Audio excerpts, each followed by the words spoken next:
Abram comigo a palavra de Deus em Gênesis, capítulo 3. Gênesis, capítulo 3, versículos de 1 a 24. Gênesis, capítulo 3, versículos de 1 a 24.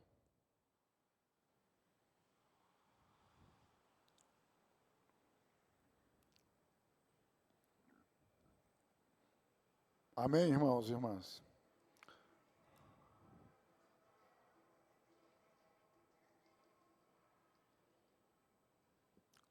Assim diz a palavra de Deus.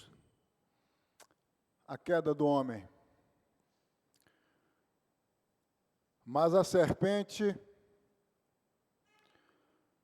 mais sagaz que todos os animais selváticos que o Senhor Deus tinha feito, disse à mulher, é assim que Deus disse, não comereis de toda a árvore do jardim? Respondeu-lhe a mulher, do fruto das árvores do jardim podemos comer, mas do fruto da árvore que está no meio do jardim, disse Deus, dele não comereis, nem tocareis nele, para que não morrais. Então, a serpente disse à mulher, é certo que não morrereis, porque Deus sabe que no dia em que dele comerdes, se vos abrirão os olhos, e como Deus sereis conhecedores do bem e do mal. Vendo a mulher que a árvore era boa para se comer, agradável aos olhos, e árvore desejável para dar entendimento, tomou-lhe do fruto e comeu, e deu também ao marido, e ele comeu. Abriram-se então os olhos de ambos, e percebendo que estavam nus, coseram folhas de figueira e fizeram cintas para si. Quando ouviram a voz do Senhor, Deus, que andava no jardim pela viração do dia, esconderam-se da presença do Senhor Deus, o homem, e aí sua mulher, por entre as árvores do jardim. E chamou o Senhor Deus ao homem e lhe perguntou, onde estás? E ele respondeu, ouvi a tua voz no jardim, e porque estava nu, tive medo e me escondi. Perguntou-me Deus, quem te fez saber que estavas nu? Comeste da árvore de que te ordenei que não comesses? Então disse o homem, a mulher que me deste por esposa, ela me deu da árvore e eu comi. Disse o Senhor, Deus à mulher, que é isso que fizeste? Respondeu a mulher, a serpente me enganou e eu comi. Então o Senhor Deus disse à serpente, visto que isso fizeste, maldita és entre todos os animais domésticos, e o és entre todos os animais selváticos. Rastejarás sobre o teu ventre e comerás pó todos os dias da tua vida. Porém, inimizade entre ti e a mulher, entre a tua descendência e o teu descendente, este te ferirá a cabeça e tu lhe ferirás o calcanhar. E a mulher disse, multiplicarei sobre modo o sofrimento da tua gravidez, em meio de dores darás à luz filhos, o teu desejo será para o teu marido e ele te governará. E Adão disse, visto que atendeste a voz da tua mulher e comestes da árvore que eu te ordenara não comesses, maldita é a terra por tua causa, em fadiga em fadigas obterás dela o sustento durante os dias de tua vida. Ela produzirá também cardos e abrolhos, e tu comerás a erva do campo. No suor do rosto comerás o teu pão, até que tornes a terra, pois dela foste formado, porque tu és pó, e ao pó tornarás. E deu o homem o nome de Eva, a sua mulher, por ser a mãe de todos os seres humanos. Fez o Senhor Deus vestimenta de peles para Adão e sua mulher, e os vestiu. Então disse o Senhor Deus: eis que o homem se tornou como um de nós, conhecedor do bem e do mal, assim que não estenda a mão e tome também da árvore da vida e coma e viva eternamente. O Senhor Deus, por isso, o lançou fora do jardim do Éden, a fim de lavrar a terra de que fora tomado. E expulso o homem, colocou querubins ao oriente do jardim do Éden, e o refugiu de uma espada que se revolvia para guardar o caminho da árvore da vida. Não deixe o que você tem por uma ilusão. Não deixe o que você tem por uma ilusão. Este é o nosso tema. Deus amado, nós desejamos ouvir tua voz. Tão somente ouvir tua voz. Tu sabes que costumeiramente nós, quando estamos diante da tua palavra, com o intuito de expô-la, pedimos que tu venhas usar-nos com poder e autoridade. E assim fazemos mais uma vez. Usa-nos, portanto, Deus, com poder, com autoridade. Faça isto para a glória do Senhor, em o nome de Jesus. Amém e amém. Não deixe o que você tem por uma ilusão. Meus irmãos e minhas irmãs, eu ouso dizer que a maior tragédia de Gênesis 3 não foi os regentes do jardim do Éden, isto é, Adão e Eva, terem comido o fruto proibido, mas terem deixado o Deus verdadeiro por uma promessa falsa, por uma ilusão. Vocês sabem que Adão e Eva tinham o jardim, a presença do Senhor, a inocência, a paz, a ordem, a comunhão e a vida, mas seduzidos por uma conversa, arriscaram o melhor por causa do pior. A ilusão é trágica, porque nunca se apresenta como tragédia. Ela se veste de oportunidade. Ela fala como liberdade. Ela parece crescimento. Ela promete prazer, sabedoria, autonomia, novidade, mas no fim cobra caro demais.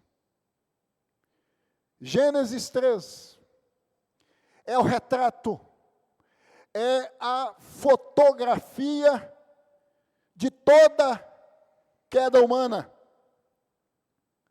Pois toda queda começa quando a voz de comando passa a não ser a voz de Deus. Quando a voz de comando passa a não ser a voz de Deus, como ocorreu com Adão e Eva, vem a queda. Pois o pecado passa a se tornar algo desejável. Pois o que Deus disse que não podia ser comido, passa a ser comido. Foi o que ocorreu. Foi o que aconteceu. Houve, em função de terem ouvido uma voz que destoava da voz de Deus, um comportamento totalmente oposto ao que Deus havia estabelecido, ao que Deus havia ordenado, no contexto, na ambiência do Jardim do Éden. E por essa razão, a queda ocorreu. A comunhão com Deus foi rompida. A tragédia da queda tornou-se a tragédia da humanidade. Pois, vocês sabem, Adão nos representava no Éden. Em Adão, nós ouvimos a voz oposta à voz de Deus. Considerando isto, eu desejo, pensando em nosso tema, apresentar, a partir de então, alguns pontos a vocês. Em primeiro lugar, não deixe o que você tem por uma conversa que distorce a voz de Deus. É o que mostra os versos de 1 a 5. Se não, observem o que dizem aí os versos de 1 a 5. Mas a serpente mais sagaz que todos os animais selváticos que o Senhor Deus tinha feito, disse à mulher: é assim que Deus disse, não comereis de toda a árvore do jardim? Respondeu-lhe a mulher: do fruto das árvores do jardim podemos comer, mas do fruto da árvore que está no meio do jardim, disse Deus, dele não comereis, nem tocareis nele, para que não morrais. Então a serpente disse à mulher: é certo que não morreremos, porque Deus sabe que no dia em que dele comerdes, se vos abrirão os olhos, e como Deus sereis conhecedores do bem e do mal. O texto começa dizendo que a serpente era a mais astuta de todos os animais do campo. É óbvio que a serpente aqui está sendo instrumento de Satanás. A voz é a voz do diabo, é a voz de Satanás. A palavra mais astuta ou astuta aponta para sagacidade, esperteza, capacidade de manipular. A serpente, instrumento de Satanás, Satanás não chega com violência, mas com sutileza. Ela não arranca o fruto da árvore e coloca na boca da mulher, isto é, de Eva. ela primeiro coloca uma dúvida na mente dela, da mulher, isto é, de Eva, fazendo uma pergunta estratégica. É assim que Deus disse: não comereis de toda a árvore do jardim. A serpente, Satanás, exagera a proibição para deformar o caráter de Deus. Deus havia dado ampla liberdade, podiam comer de todas as árvores, exceto uma. Mas a serpente inverte a ênfase. Em vez de destacar a generosidade de Deus, ela destaca a restrição. A tentação começa quando o limite de Deus parece maior que a bondade de Deus. Depois, no verso 4, a serpente contradiz diretamente a palavra: é certo que não morrereis. Há uma distorção do que Deus havia dito. Deus não havia dito que ambos, isto é, Adão e Eva, não podiam comer dos frutos das outras árvores, mas só de uma, do fruto da árvore do conhecimento do bem e do mal. Se eles comessem desta árvore, morreriam. E a serpente, então, distorce a palavra de Deus, dizendo: vocês não vão morrer coisa nenhuma. Aqui a ilusão ganha força doutrinária. Primeiro, Satanás questiona Deus. Depois nega: vocês não vão morrer coisa nenhuma. Por fim, ele oferece uma falsa promessa: sereis como Deus. Mas Adão e Eva já eram imagem e semelhança de Deus. A tragédia é que eles desejaram ser como Deus sem depender de Deus. Eles entraram nessa de que podiam ser iguais a Deus, em comendo do fruto do conhecimento do bem e do mal. Eles deram ouvidos à voz do diabo. Eles deram ouvidos à conversa do diabo. Eles deram ouvidos à tese falaciosa, sofística, enganosa, maliciosa, diabólica do diabo.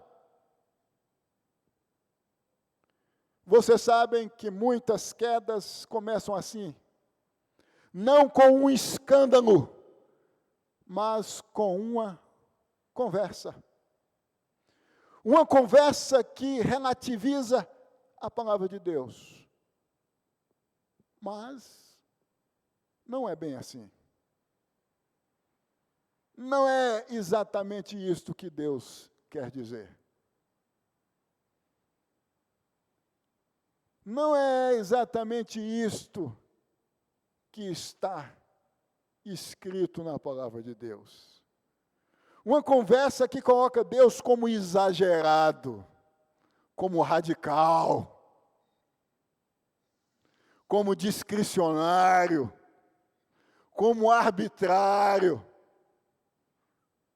O que é que tem um rapaz e uma moça que se amam irem para a cama antes do casamento? O que é que tem dois homens que estão apaixonados se envolverem sexualmente, se casarem? Se amam. Isto é exagero.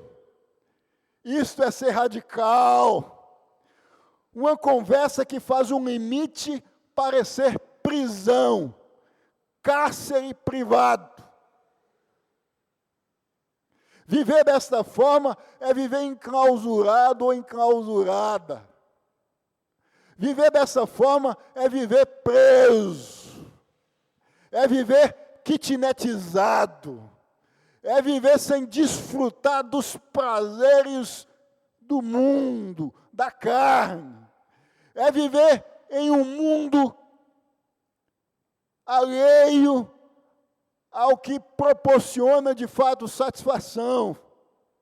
Uma conversa que faz a obediência parecer perda. Você está perdendo a oportunidade de ser mais feliz, não fazendo isto, não fazendo aquilo. Você está perdendo a oportunidade de ser mais divertido, de ser mais divertida. Você está perdendo a oportunidade de curtir a vida. Esse papo de não comer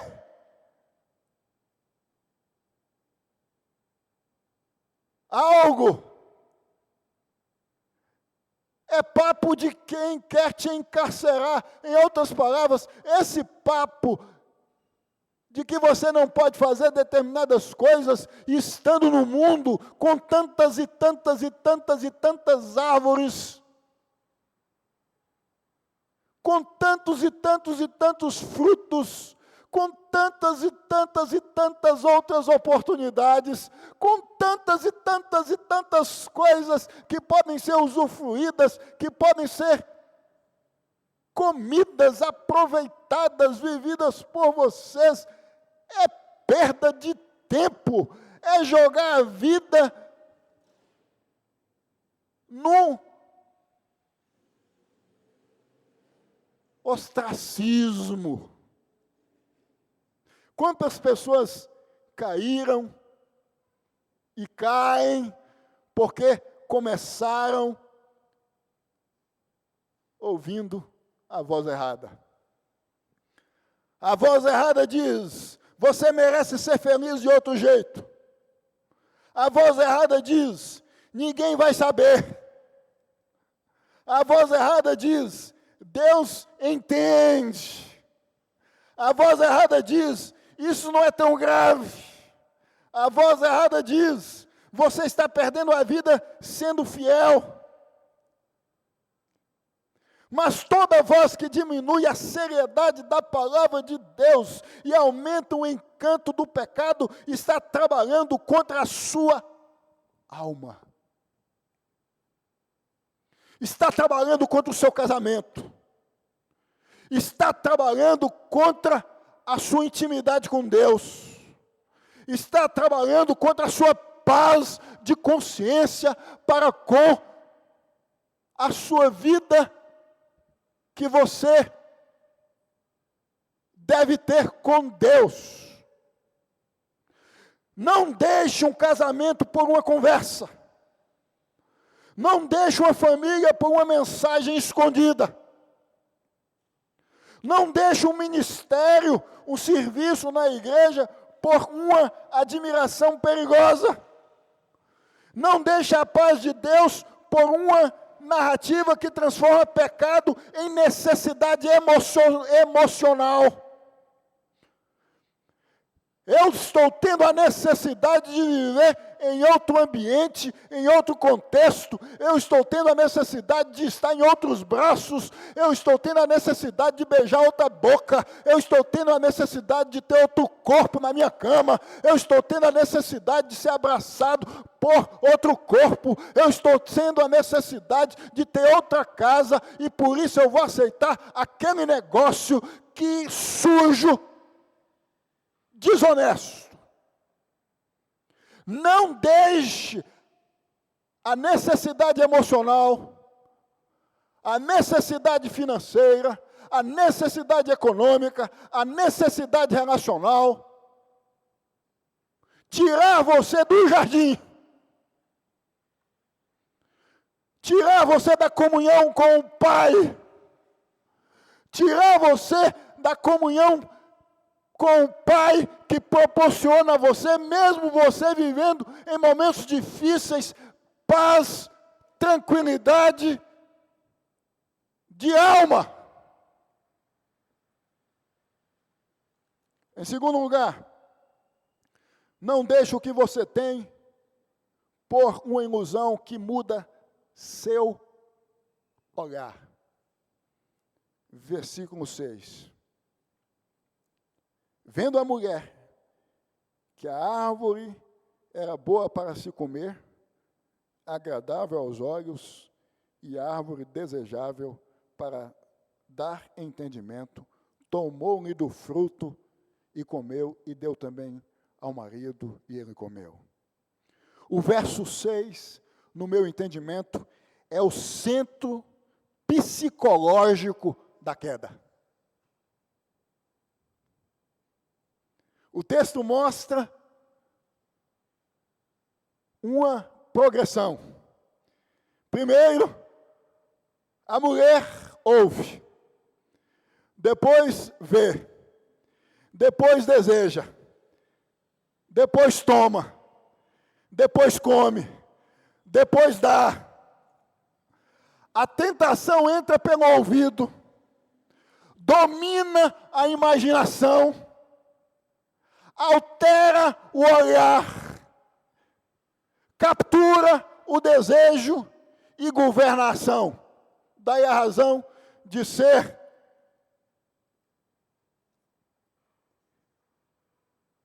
uma questão de mexida com o psicológico desta, isto é, de Eva.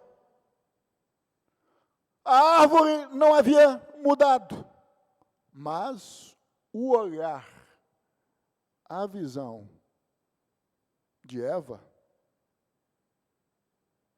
havia mudado. Antes, aquela árvore era um limite santo estabelecido por Deus. Depois da conversa com a serpente, depois da mexida com o psicológico, que afetou o emocional, que mexeu com a imaginação, ela se tornou boa, agradável e desejável. A ilusão não muda a realidade. Muda a interpretação da realidade.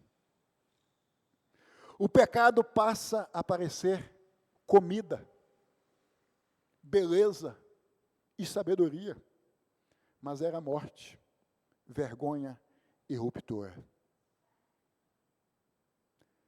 Ela começa a enxergar o abstrato, o ilusório, em função de uma conversa demagógica. Esse é um ponto decisivo, pois quando uma pessoa começa a romantizar o pecado, ela já começou a cair. Ela olha com outro olhar. O olhar que passa a dizer a ela, psicologicamente, emocionalmente, não é pecado.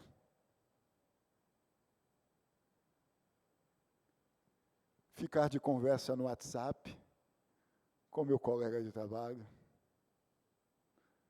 não é pecado. Na hora do horário de almoço, sair para almoçar com minha colega de trabalho ou com meu colega de trabalho. Não é pecado ver determinados filmes, determinadas cenas, e é assim que começa. É assim que se inicia. O homem começa a olhar para outra mulher e diz, ela me entende, o homem casado. A mulher começa a olhar para outra vida e diz, para outra casa, para outra família. E às vezes aquela do Instagram, aquela do Facebook, aquela do TikTok, ali eu seria mais feliz. O líder começa a olhar para o poder e diz, eu mereço reconhecimento. Ou quem trabalha em determinada empresa há anos e o salário não aumenta, ele começa a dizer, eu mereço ter um salário melhor, uma vida melhor. e se eu tiver oportunidade aqui, eu vou conspirar, eu vou passar a perna, eu vou passar a mão. O crente começa a olhar para o mundo e a dizer, lá fora parece mais leve. Lá fora parece mais tranquilo. Nós estamos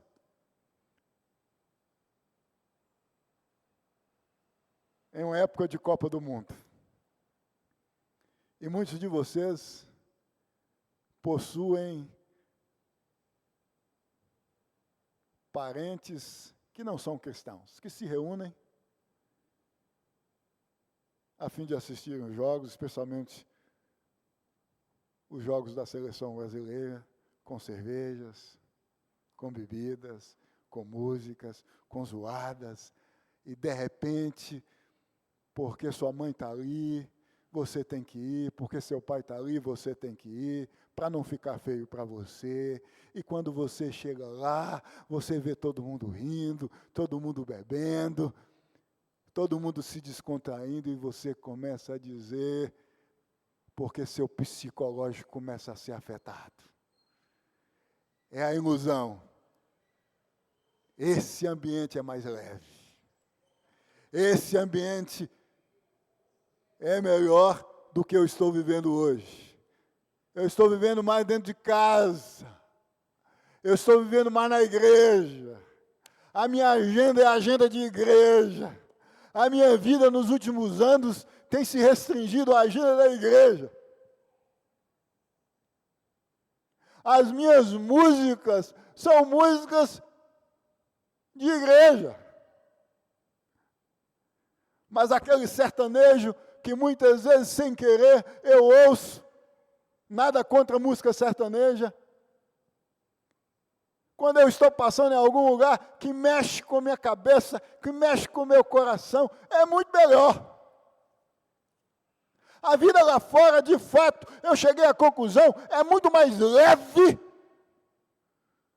do que a vida que eu passei a viver desde que eu assumi publicamente, diante de Deus e diante dos homens, compromisso com Deus em viver de acordo com sua palavra.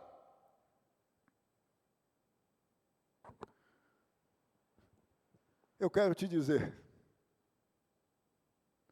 que o diabo é especialista, é um perito em editar o pecado.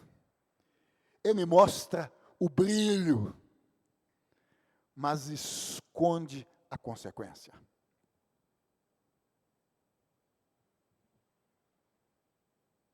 O casamento de anos, que virou rotina, que faz com que o esposo ou a esposa, em se cruzando com alguém, comece a ser psicologicamente ou emocionalmente afetado ou afetada e a pensar, talvez seria melhor abandonar meu casamento. O diabo mostra o brilho, mas esconde a consequência. Quantas tragédias. Nós temos exemplos conhecidos de moças casadas que deixaram seus casamentos em função de uma ilusão e se arrebentaram, e se feriram, e se machucaram. O diabo mostra o fruto, mas esconde a expulsão. Mostra o prazer, mas esconde o medo. Mostra a possibilidade, mas esconde a perda. Meus irmãos e minhas irmãs, A ilusão é trágica, porque faz o pior parecer melhor que o que Deus já lhe deu. Ambos os regentes do jardim do Éden, isto é, Adão e Eva, neste momento, passaram em função do papo, da conversa do diabo, a enxergar o jardim de Deus como não tão bom como parecia ser. E por essa razão, eles cederam à ilusão. Em terceiro lugar, não deixe o que você tem por um ato que parece pequeno, mas rompe grandes alianças, grandes compromissos. Versos 6 e 7. Vendo a mulher que a árvore era boa para se comer, agradável aos olhos, e a árvore desejável para dar entendimento, tomou-lhe do fruto, e comeu e deu ao marido, e ele comeu. Abriram-se então os olhos de ambos, e percebendo que estavam nus, cozeram folhas de figueira e fizeram cintas para si. O texto diz: tomou-lhe do fruto e comeu, e deu ao marido, e ele comeu. A frase é simples, mas o peso é imenso. O ato parece pequeno. Pegar, comer.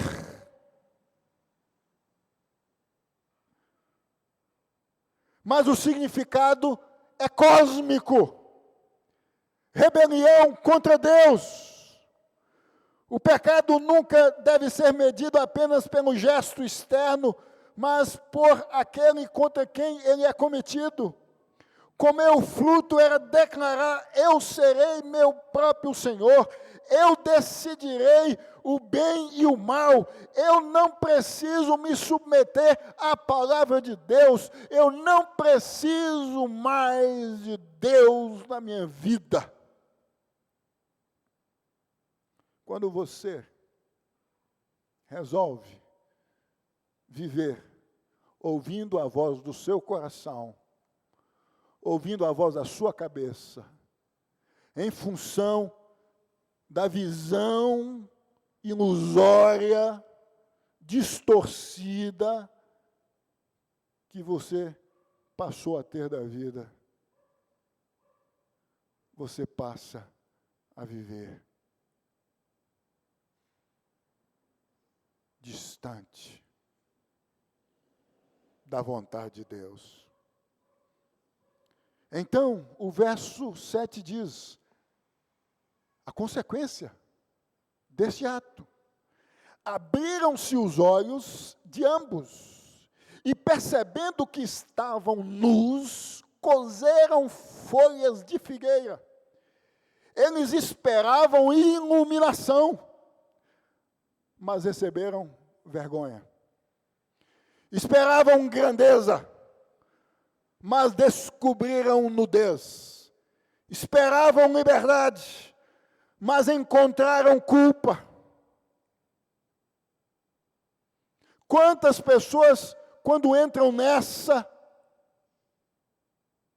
recebem o oposto do que esperavam receber? Consequências trágicas. A vida passa a andar ladeira abaixo. Colapsos emocionais, psíquicos, dramas emocionais, psíquicos, existenciais. Crises das mais variadas, inquietações, tragédias, fáticas. A promessa do diabo, que saiu da boca da serpente, se cumpriu de modo irônico. Os olhos se abriram, mas não para a glória, abriram-se para a miséria.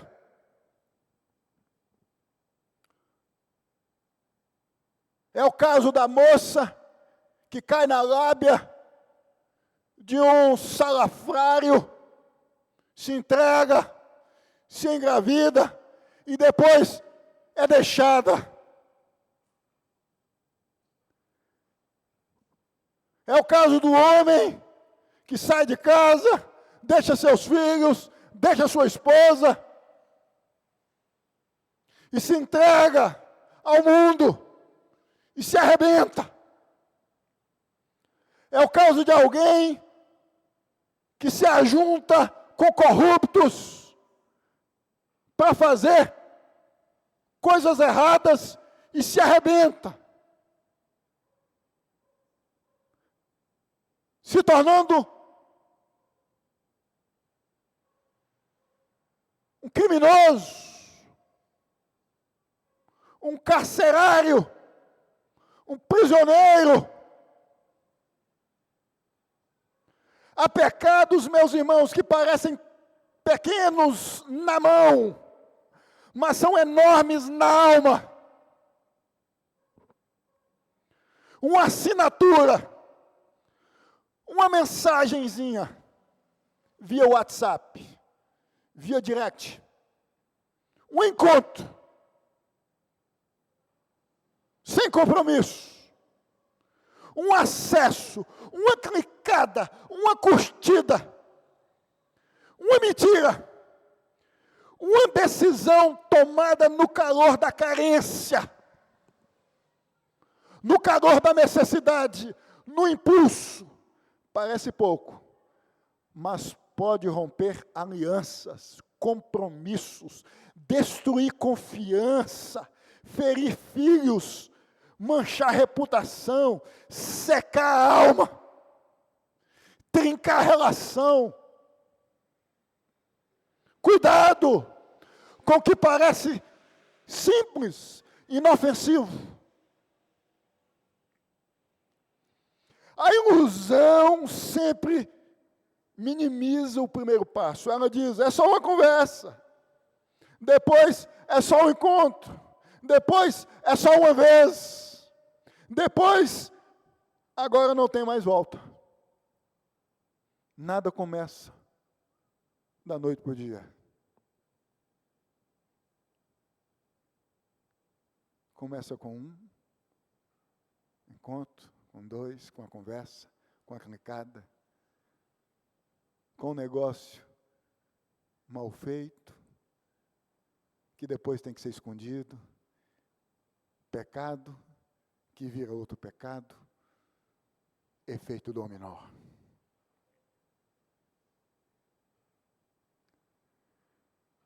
O pecado nunca fica só. Ele sempre leva alguém junto.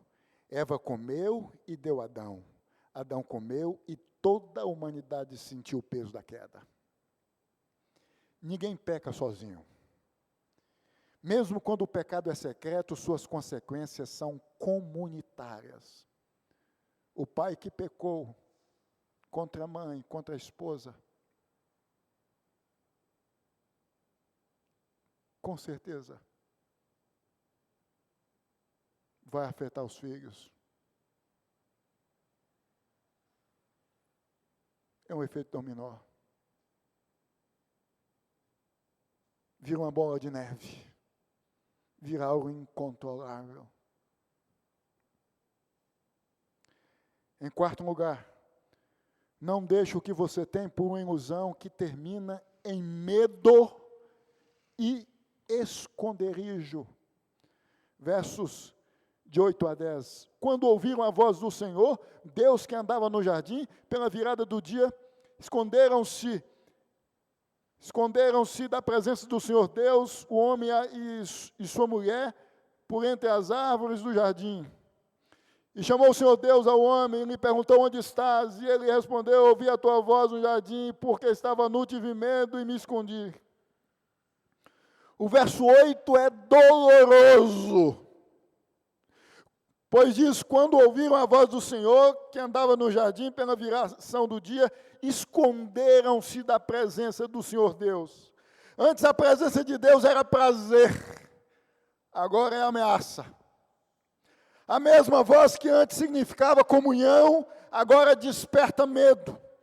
O problema não está em Deus, está na culpa do homem.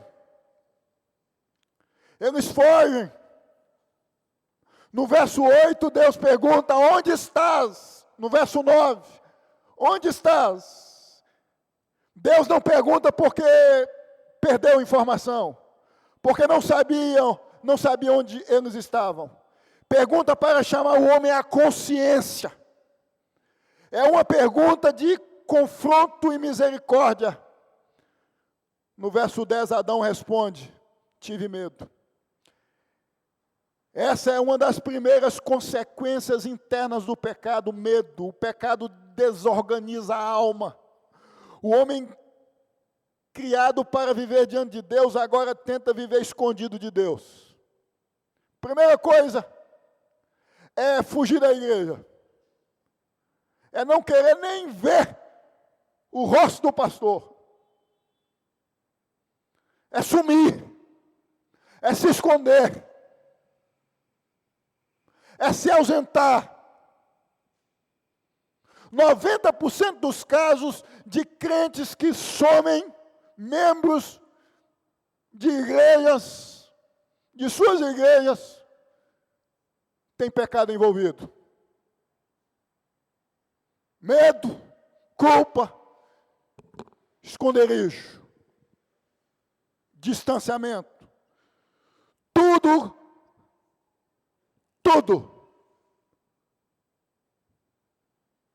que passa a estar relacionado a Deus é motivo de não querer se estabelecer contato.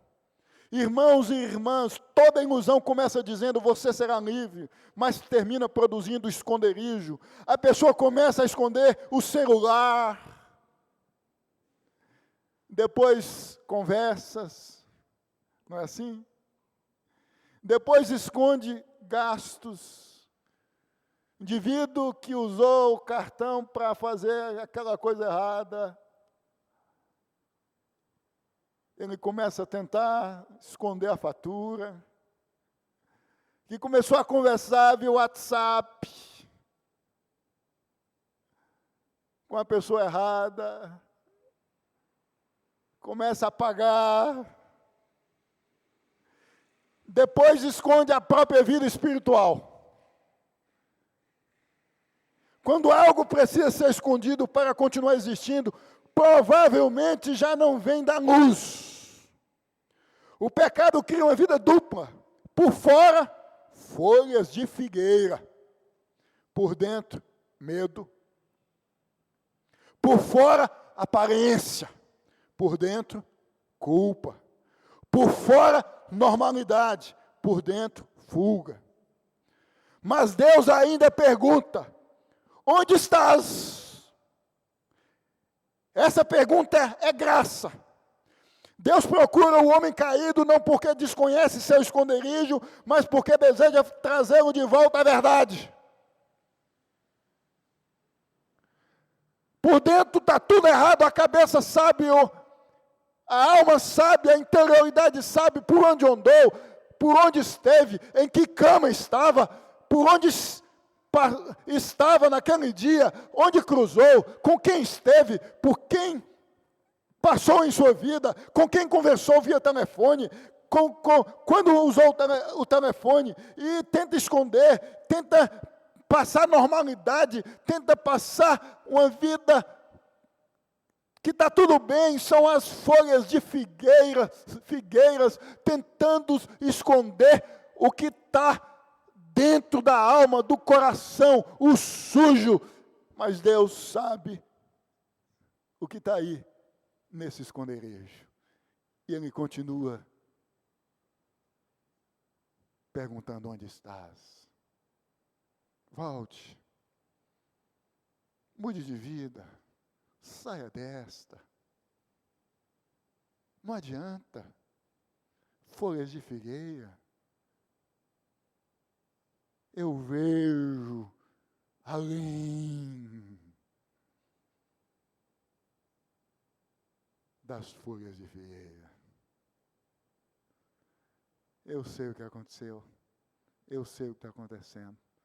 Não adianta você esconder do esposo ou da esposa, do irmão ou do irmão, do tio ou da tia, do amigo ou do amigo, da amiga, do patrão ou da patroa, do vizinho ou da vizinha. Eu sei. E eu estou te perguntando, onde estás? É uma pergunta que tem a ver com volta. Saia dessa caverna. Saia dessa vida dupla. Saia desta aparência de fidelidade que tem mais a ver com religiosidade, com vida vazia, com vida seca. Eu quero você tendo comunhão comigo. Não deixe o que você tem por uma ilusão, em quinto lugar, que destrói relacionamentos. Versos 11 e 13. Perguntou-lhe Deus, quem te fez saber que estavas nu? Comeste da árvore que te ordenei que não comesses? Então disse o homem, a mulher que me deste por esposa, ela me deu da árvore e eu comi. Disse o Senhor Deus à mulher, que é isso que fizeste? Respondeu a mulher, a serpente me enganou e eu comi.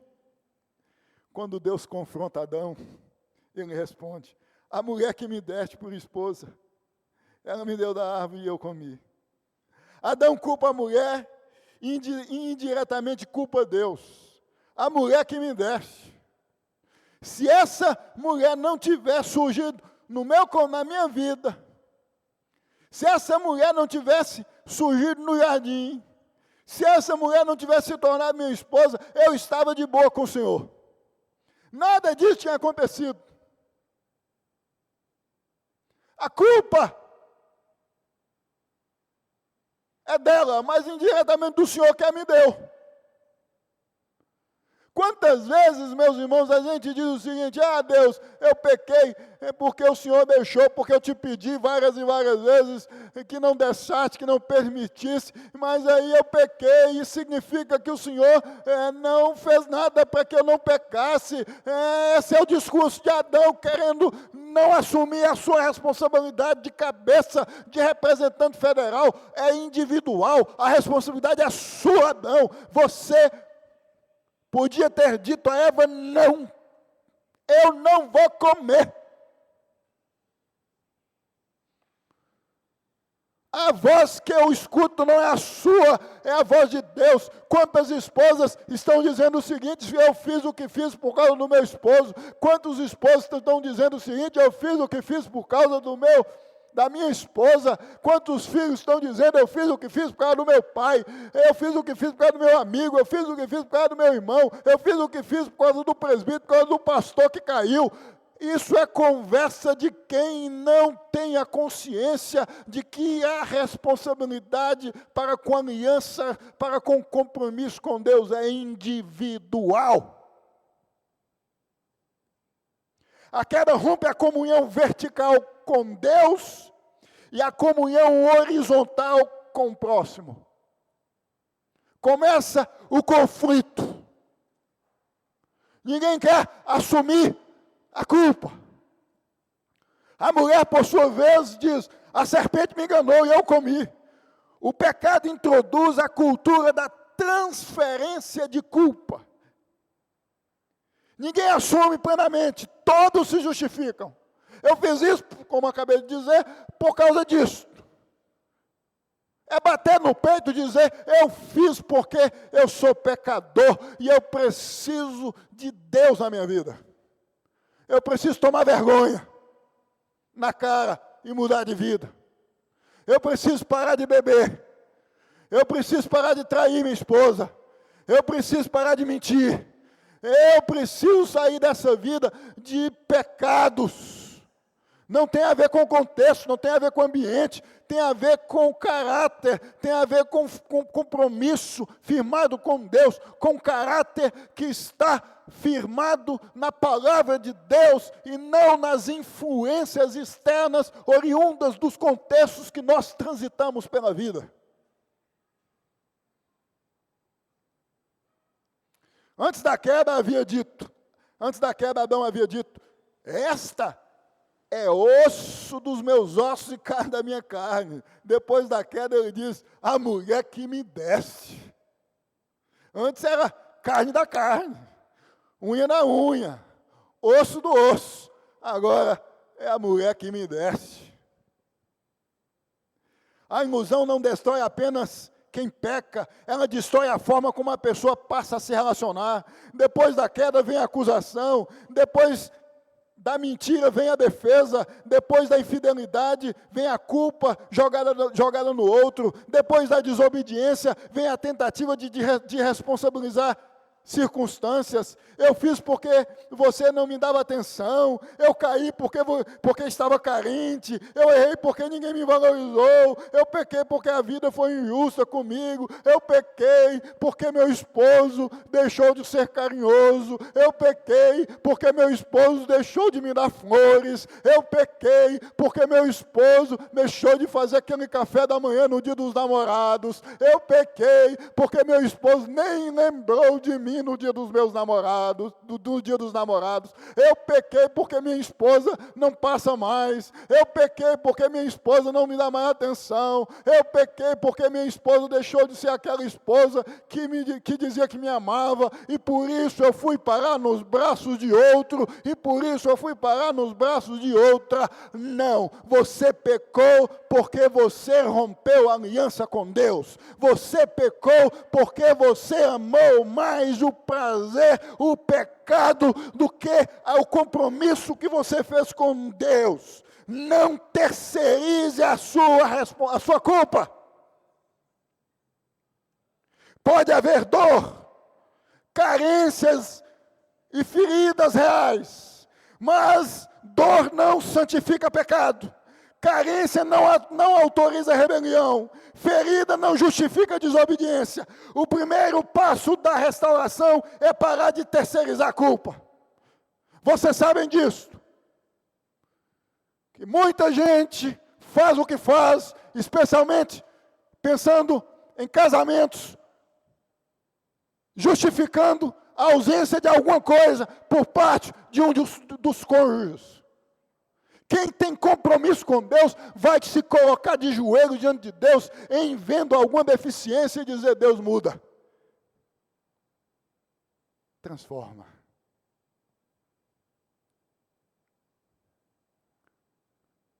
Eu não vou mais na igreja porque o pastor é assim ou assado. Eu não vou mais na igreja porque o presbítero é assim assado. Eu não vou mais na igreja porque o grupo de louvor não canta tão bem. Eu não vou mais na igreja por conta disso ou disso. Não, você não vai mais na igreja porque você está perdendo o prazer para com as coisas de Deus. Em sexto lugar, não deixe o que você tem por uma ilusão que cobra consequências dolorosas. Versos de 14 a 19. Então o Senhor Deus disse à serpente, eu já estou acabando, visto que isso fizeste, maldita és entre todos os animais domésticos, e o és entre todos os animais selváticos, rastejarás sobre o teu ventre, e comerás pó todos os dias da tua vida. Porém, inimizade entre ti e a mulher, entre a tua descendência e o teu descendente, este te ferirá a cabeça, e tu te ferirás o calcanhar. E a mulher disse, multiplicarei sobre modo os sofrimentos da tua gravidez, em meio de dores darás à luz filhos, o teu desejo será para o teu marido, e ele te governará. E Adão disse, visto que atendeste a voz de tua mulher, e comeste da árvore que eu te ordenara, não comesses, maldita é a terra por tua causa, em fadigas obterás dela o sustento durante os dias de tua vida. de tua vida, ela produzirá também cardos e abrolhos, e tu comerás a erva do campo, no suor do rosto comerás o teu pão, até que tornes a terra, pois dela foste formado, porque tu és pó, e ao pó tornarás. Deus pronuncia juízo sobre a serpente, sobre a mulher e sobre o homem. A serpente, Deus anuncia humilhação e derrota, rastejar. Você vai viver rastejando. A mulher, dor e conflito. A expressão, teu desejo será contra o teu marido, significa você irá se opor contra o seu marido. Você irá se opor para o seu povo, você irá bater boca, você não vai concordar, vai haver confusão. Juízo. O verso 17, ao homem fadiga, suor, frustração e morte. Desprazer no trabalho. Desprazer. É acordar com aquele desprazer. Tem que trabalhar hoje. O verso 17 é essencial. Visto que atendeste a voz de tua mulher e comeste da árvore que eu te dei, ordenará não comesses. O pecado de Adão é descrito como troca de escuta. Ele atendeu outra voz contra a ordem de Deus. Ele ouviu outra voz contra a ordem de Deus. O resultado aparece no verso 19. No suor do teu rosto comerás o teu pão, até que tornes a terra. A ilusão prometeu divindade. Deus anuncia mortalidade. Vocês serão como deuses, disse a serpente. Tu és pó, disse Deus. Essa é a brutal diferença entre a promessa do pecado e o resultado do pecado. Venha viver comigo que você vai ter uma vida melhor, uma casa melhor, um carro melhor. Você vai ter mais folga, você vai ter um emprego melhor. Mas a consequência não é a melhor, é o que acontece todos os dias com muita gente que vive sendo iludida. O pecado sempre cobra mais caro do que anuncia. Ele anuncia prazer e cobra paz. Anuncia liberdade e cobra consciência. Anuncia aventura e cobra família. Anuncia autonomia e cobra comunhão com Deus. Muitos só calculam o prazer do pecado, mas não calculam o luto depois dele. A pergunta não é apenas o que eu quero agora. A pergunta é o que isso vai custar depois. Quanto custa uma ilusão? Às vezes custa uma família. Às vezes custa a confiança dos filhos. Às vezes custa a saúde da alma. Às vezes custa um jardim inteiro coberto por rosas. Uma vida de paz, de tranquilidade. É preciso refletir, porque a serpente, ou seja, o diabo, ainda está por aí, com o mesmo papo, com a mesma conversa todos os dias. O mesmo papo, a mesma conversa. Está aí, nas TVs, na internet, nos bares, nas lojas, nas casas. Está aí.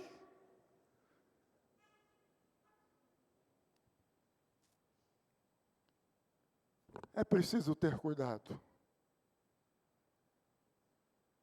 Não deixe de ouvir a voz de Deus para ouvir a voz da serpente. Em sétimo e último lugar, não deixe o que você tem por uma ilusão, mas corra para a graça que cobre a vergonha. Versos 15 e 21.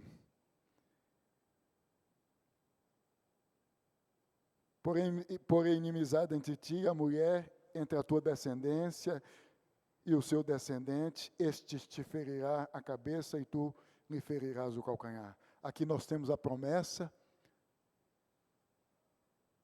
da vinda de Jesus, da morte de Jesus na cruz, do triunfo de Jesus. O diabo iria ferir a Jesus no calcanhar, a cruz. Mas Jesus iria, como fez, esmagar sua cabeça com sua morte e ressurreição. Essa é a promessa que nós chamamos de proto-evangelho. O evangelho é anunciado aqui. É a graça depois da queda. A graça só vem depois da queda. A graça só vem depois do pecado. Versículo 21. E fez o Senhor Deus vestimenta de peles para Adão e sua mulher e os vestiu. Deus começa a cumprir, tipologicamente falando, o que ele havia prometido. Provavelmente Deus mata aqui um cordeiro, porque quando Deus ordena, lá na instituição da Páscoa, Moisés matar um animal, simbolizando a purificação do pecado do povo, Deus manda Moisés matar um cordeiro. João, em seu evangelho, vai dizer que Jesus é o cordeiro que tira o pecado do mundo. Então Deus começa, tipologicamente falando, cumprindo a promessa do versículo 15, aplicando a sua graça, cobrindo a vergonha, tirando a dor, tirando o uso do esconderijo, tirando o uso da vergonha, tirando o uso da descomunhão. As consequências ficaram, porque eles não estavam mais no jardim, mas eles iam lidar com tudo que Deus havia determinado em juízo, em maldição, sustentados por Deus. Em Gênesis 3,15, Deus anuncia que o descendente da mulher, como disse, esmagaria a cabeça da serpente. A vitória final não viria de Adão tentando consertar o Éden, mas de Cristo vencendo a serpente. Deus, em Cristo, nos fez vencedores.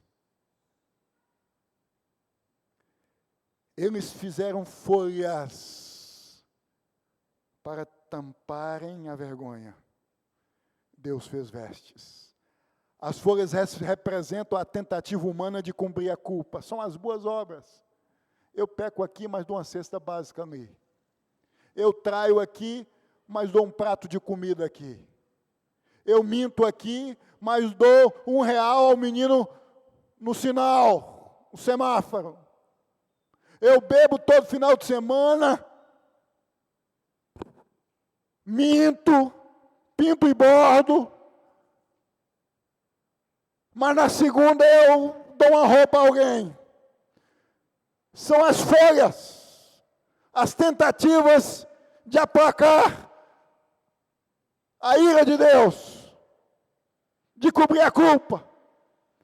Conquanto as vestes de pele apontam para uma cobertura providenciada por Deus, como sinal de morte substitutiva. O homem pecou, Deus cobriu. O homem fugiu, Deus procurou. O homem se escondeu, Deus chamou. O homem tentou se vestir, Deus o vestiu. Aqui está a esperança. Gênesis 3 não termina apenas com tragédia, termina com graça. A sua história não pode terminar com tragédia. Tem que terminar com graça, em o nome de Jesus. Escute a voz de Deus, para que você rasgue as folhas e se cubra com as vestes, com a pele, com o sangue do Cordeiro, isto é Jesus Cristo. A mesma Bíblia que mostra a queda também anuncia a redenção. Você pode ter acreditado em ilusões, pode ter perdido coisas, pode ter se escondido, pode estar usando folhas de figueira, aparência, justificativa, religiosidade, orgulho, desculpas, mas Deus ainda chama, Deus ainda confronta, Deus ainda cobre vergonha, Deus ainda aponta para Cristo. Cristo é o descendente prometido, Cristo é aquele que enfrentou a serpente, Cristo é aquele que foi ferido, mas venceu, Cristo é aquele que cobre nossa vergonha com justiça verdadeira. Basta nós nos colocarmos diante de Deus em nome de Jesus, dizendo: Deus, eis-me aqui, sê propício a mim, pecador, me vista não com minhas vestes, porque minhas vestes são sujas, elas não são capazes de aplacar o que eu faço diante do Senhor. Me vista com sangue, me cubra com Cristo, para que eu possa ter paz e comunhão com o Senhor. A saída da ilusão não é apenas força de vontade, é arrependimento e retorno ao Deus da graça. Está na hora de voltar, se for o seu caso. Eu concluo dizendo que Gênesis 3 não ensina que a ilusão é trágica, porque faz o ser humano trocar. Nos ensina que a ilusão é trágica, porque faz o ser humano trocar o que tem de melhor pelo que há de pior. Adão e Eva trocaram a presença por esconderijo, a paz por medo, a inocência por vergonha, a comunhão por acusação, o jardim por expulsão, a vida por morte. Tudo começou com uma conversa. Tudo cresceu em um olhar. Tudo se consumou em uma escolha. Tudo terminou em consequências. Que Deus te livre disto, em nome de Jesus. Que o fim da sua história não seja uma vida fora do jardim. Uma vida coberta por suas próprias vestes, mas coberta pela graça de Deus, que é Cristo Jesus. Que Deus te abençoe em nome de Jesus. Deus amado, Deus santo, nós te louvamos, nós te exaltamos, nós te bendizemos, porque em Adão nós caímos, mas em Cristo nós somos erguidos. Em Adão nós passamos a viver fora do jardim, mas em Cristo, mesmo vivendo-nos fora do jardim, vivemos em comunhão com o Senhor, sendo-nos guardados pelo Senhor. Deus, nos livre das ilusões, nos livre das vozes carregadas de ilusões, de demagogia, de fantasia. Pular carnaval, curtir praia de biquíni, com o intento de ser visto por alguém e passar uma noite em um motel ou em um hotel. Curtir noitadas em bares, beijando bocas das mais variadas. Viver de cama em cama. Ter carros e mais carros por razão de negócios escusos, roubos, tráfico,